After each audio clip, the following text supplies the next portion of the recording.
Picha yetu inaanza usiku, anaonekana Andrea akitembea taratibu na huku akiongea na simu. Mara ghafla kuna gari jeupe linamfuata. Hakuchelewa wala kupita dakika 5, kuna mtu anamvamia na kumkamata moja kwa moja Andrea. Picha yetu inahamia moja kwa moja, tunaonyeshwa huyu jamaa anaitwa Chris na mpenzi wake ambaye anaitwa Rose. Hapa wakiwa wanapakipaki mizigo yao, yaani kama kuna sehemu wanataka kwenda. Inasemekana bibi Rose anataka kumwalika Chris akaone familia yake. Kweli safari hiyo iliendelea, lakini Chris alichukua simu yake. Hapa kuna mshikaji wake ambaye anaitwa Lord anazungumza naye, ambaye bwana, hakika tafadhali, mbwa nimemwacha nyumbani pale, naomba umwangalie vizuri, umpe matunzo mema na umpe chakula na umwangalie. Jamaa huyu alikuwa anafanya kazi za ulinzi. Basi lakini wakiwa njiani wakajikuta wanapata ajali ya kumgonga mnyama, na walipomwangalia mnyama yule hakuwa mwingine bali alikuwa ni swala. Basi askari polisi alikuja na kuambia, hakika kuweni makini katika mambo yenu, na akataka kitambulisho cha Chris. Basi dada alicheka tu na kutabasamu. Baada hapo mambo yakaisha na wakaanza safari yao na kufika katika safari yao. Huyu jamaa anaitwa Walter alimsalimia vizuri Chris, na hapa Miss Danielle ambao ni mama yake na Rose wote walimshabikia na kumfurahia, na huyu ni babake mzazi na Rose alipenda sana ujio wake na akamwambia, hakika kapu yenu itazidi kupendeza na kuwa safi na salama kwetu.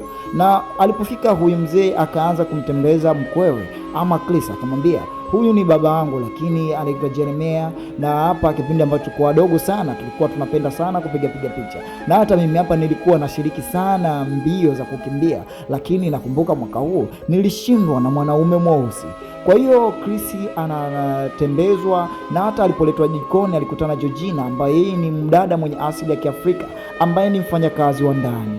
Baba mwenye nyumba ama babake mkwe aliendelea kuwaleta, lakini jamaa anapoangalia hapa mazingira, watu wote weusi ni watwana, ama watu wote weusi walikopo hapa ni wafanyakazi ambao wanamfanyia kazi huyu mzee. Lakini je, huyu kweli ni mkwewe? Na ama kweli ameletwa kama mkwewe? Jamaa alijihisi mwenye bahati sana, hata mkwewe alimsisitizia hivyo, na hapa akawa na mhoji maswali, kitu gani ambacho unapendelea, kitu gani ambacho upendelei. Lakini mchizi akashikwa na alosto ya kula fegi, na mkewe au mademu wake Rose alimwambia, baba, huyu anapenda sana kuvuta sigara.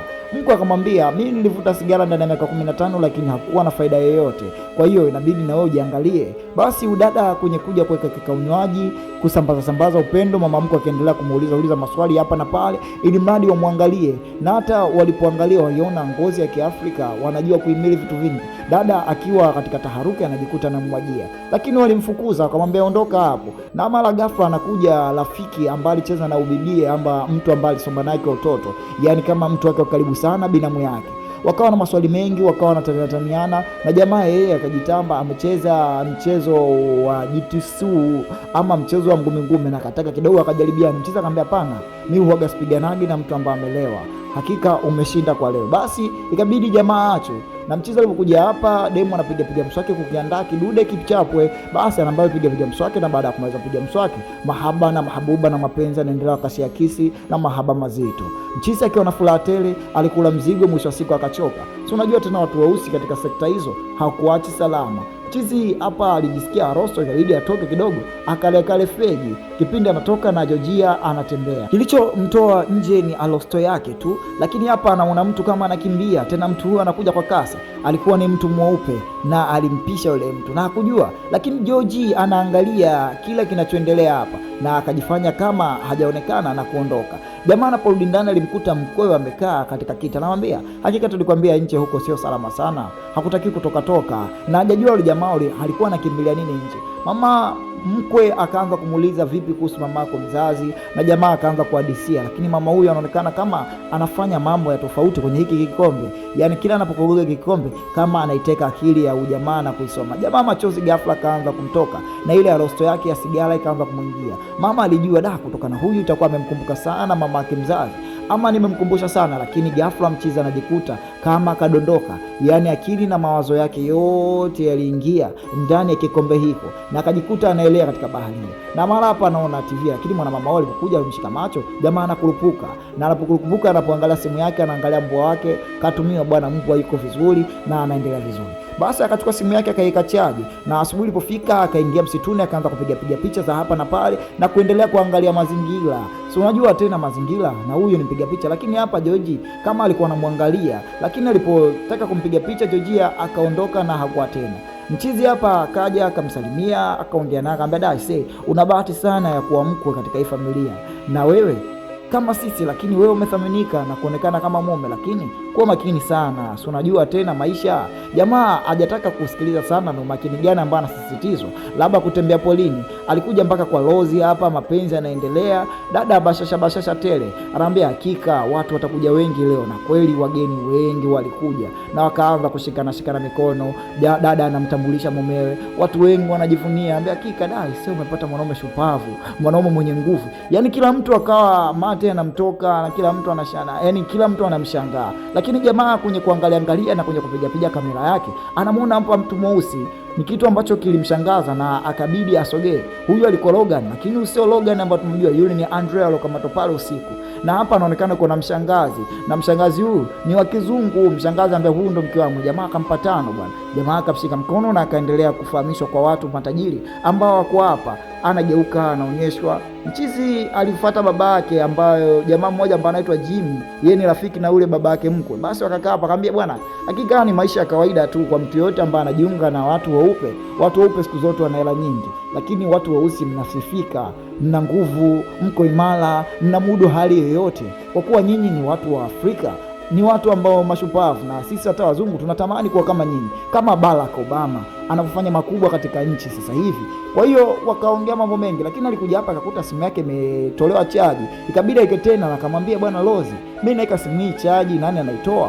Hakika nataka ni waonyeshe mapenzi yangu, kwa sababu picha nyingi ziko humu, niwadhihirishie picha, baadhi ya picha. Lakini huku mchizi wake anaongea naye, anamwambia bwana, mbwa iko vizuri, mambo yanaendelea vizuri, hakika mwanangu amenipokea. Anamwambia sema mwanangu, usichelewe sana, unajua mipango ya kazi. Mwana anaongea na mwana wake, lakini hapa ghafla alistuka. Lakini kwa mwingine baada alikuwa ni George akaja, anamwambia hakika nimependezewa, lakini na mambo mengi nataka kuambia, lakini juu ya story ya mama yako hapa si salama sana. Unaona, anamwambia kimafumbo, lakini George anaongea huko anacheka. Ina maana kama mtu mweusi mwenzie kuna ishara alikuwa anampa, lakini mchizi hakuelewa. Watu wote wanamshangaa, watu wote wanavutiwa naye, watu wote wanamshangaa. Jamaa hajui kinachoendelea, akaona dai uko gani wa ubibie. Na hata huyu jamaa yake alipokuja hapa, kuna maneno akawa anamwambia hapa, lakini mchizi naye akawa haelewi. Kwa hiyo ikabidi jamaa, kwa sababu kamera alikuwa hana, ikabidi atoe picha na kumpiga picha huyu jamaa Logan. Mwendela, lakini kipindi anampiga picha Logan, damu zinamtoka. Logan kumfuata, anamwambia oya, haraka sana, ondoka hapa. Yani anamwambia katika ishara. Lakini alikuja yule binamu yake, alikuja na yule shangazi, wakamchukua pembeni, akamwambia bwana, msamee Logan. Logan bwana akiona picha anakuwa anatoka nje ya fahamu zake, anakuwa mtu ajielewi. Hapa akakaa kikao na Logan kweli alikuja akaomba laza, akamwambia jamani, nisamewe, sikukusudia kufanya mambo yote, kwa sababu sikupenda kupigwa picha, ndio maana mambo yote yakatokea. Lakini alikuja hapa Lozi, jamaa akamwambia usijali bwanangu, ndo mambo jinsi yalivyo. Yani kama wanapeana stories hapa na pale, yani kumtoa katika jamaa asimaindi sana. Jamaa akamwambia hamna shida, kila kitu kitakaa sawa na kila kitu kitakuwa vizuri tu, hakuna kitachoharibika. Kwa mapenzi yangu tu chochote nitafanya. Baba akaendelea kunadi na kuongea, lakini pale kama picha tu ya mkwe, na watu wanazidi kupanda bei na watu wanazidi kupanda thamani. Jamaa huko hajijui, jamaa yeye anajua maisha tu mengine, lakini kwamba angeelewa kitu ambacho kinaendelea wala asingekaa.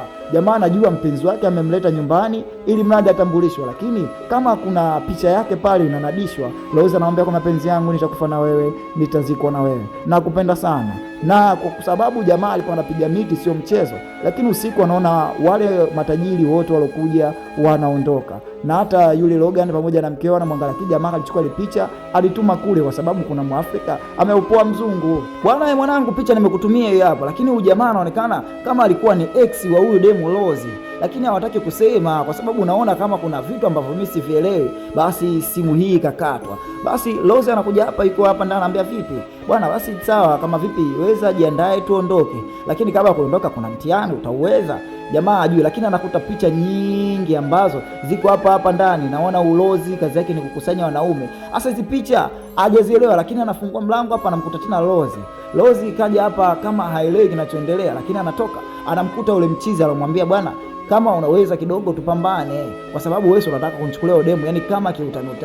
Basi Lozi alimwambia hakika ukipita hapo funguo hii hapa, tunaondoka mpenzi wangu. Kwa hiyo kama ukishindwa kupita kwa jamaa, basi hakuna. Hata huyu babake mko naye akasimama hapa, akamwambia hapa ndugu yangu huwezi kuondoka tu hivi hivi, inabidi kidogo fanye mtihani. Basi mchizi akaanza kumshambulia, na jamaa alijua kama vihaa kama utani, umeelewa. Funguo Rose akamwonyeshia, bwana jitahidi mbondo jamaa tuondoke hapa. Rose ameka kule nyuma, basi jamaa ikabidi ananiyo, lakini umama kila anapochezea hiki kijiko ama hiki kikombe, jamaa anajikuta tena fahamu inapotea, na anamuona Rose babake mkwe na watu wote wamemzunguka, na mwisho wa siku anakuja kukurupuka, yupo katika kinyambasira, amefungwa mikono miguu, yani yuko ganganga, kila anapotaka kutoka hawezi kutoka. Anajiuliza ni kitu gani, mara television inawaka, lakini anaonekana ni babu wa mababu na babu yake na Rose. Anaambia hakika nyinyi watu weusi kwetu ni watwana, na kama ni watwana kwetu sisi ni biashara. Kama unaweza tukikubadilisha kuwa mwanaume mwenye asili nyeusi ama kutoa katika rangi hiyo nyeusi kama tulivyomfanya Michael Jackson, basi kidogo alau tutakuuza samani kubwa. Kile kikombe kilivyokorogwa, jamaa kalala. Mchizi huko sasa anampigia mchizi wake kwa sababu mbwa tena shaka amemisi bosi wake. Jamaa akaona kimya ndani ya miezi 6 mzima, ikabidi aende moja kwa moja kituo cha polisi kwenda kutoa ripoti. Bwana mwanangu huyu sasa hivi ana miezi 6, sasa hivi sielewi. Maaskari wote wakamcheka, umeelewa. Kwa hiyo inaonekana watu wana mtandao mkubwa sana. Hata Rose alipopigiwa simu kuulizwa habari za mwana, anasema ajui mwana Chris yuko wapi. Mchizi kachanganyikiwa, mchizi amina, ambia Rose unasema bwana ashaondoka huko kwako na mimi ameniaga. Jamaa akabidi adate, lakini mchizi anakuja kukurupuka hapa ndani ya basement hii television na wakati tena namuona tena yule babu amevaa ngongo, anaambia kika inabidi upate operation na wewe uwe kama sisi, kwa sababu watu weusi mna nguvu. Kile kikombe kikorogwa, mchizi anauli tena katika ile bahari. Kwa mchizi hapa akaona kama kuna namna fulani ama misunderstanding, inabidi aangalie. Unaona hata macho yale jinsi yalivyo, yani mtu unatoka katika weusi unaingia katika weupe. Jamaa kuna kitu hapa amekinusa, kwa sababu unajua tena watu wa Afrika watundu akajua kabisa hapa kuna dawa za kulevya, kuna nini, akajifanya kama amelewa, lakini sasa alishatoa, umeelewa. Akajifanya amechoka, basi akaamka na kumshambulia yule jamaa ambaye mcheza kaleti ama kumpiga, kwa sababu kuna vitu ambavyo ameviweka. Ina maana zile sauti unapozisikia wewe unakuwa uwezo ukaelewa. Kwa hiyo pale kwa ananusa, akachukua zile pamba kama sikioni, ili madi zile nguvu zisimwasili.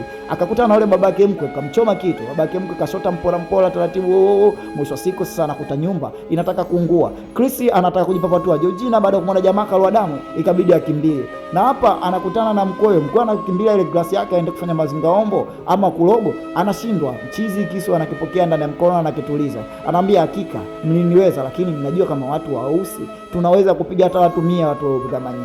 Basi mchizi taratibu anashota mdogo, na hapa anakutana kile jamaa ajifanya kacheza karate. Mchizi kakabwa, akile kitafungwa mlango, mchizi anazuia. Akitaka kufungua mlango, mchizi anazuia, akamwambia haya ngojea kwanza, akampatia. Na baada ya kumpatia akamgonga sana, na mwisho siku ile funguo ikatoka. Huku Rose hana moja wala mbili, yeye ndo kwanza anamwangalia mlengwa mwingine nani akamrubunike mapenzi ili mnadi akamchinje. Kwa hiyo ndivyo anavyofanyiwa huko. Lakini hapa jamaa anataka kutoka kutaili sanduku, umeelewa. Akaangalia akarudi, na mdogo akamchukua madi amsaidie udada asipate shida. Hapa anataka kumgonga, lakini kelele mama, akaona bora afungue mlango amtenda na gari amsaidie, ili madi udada Georgia hana makosa.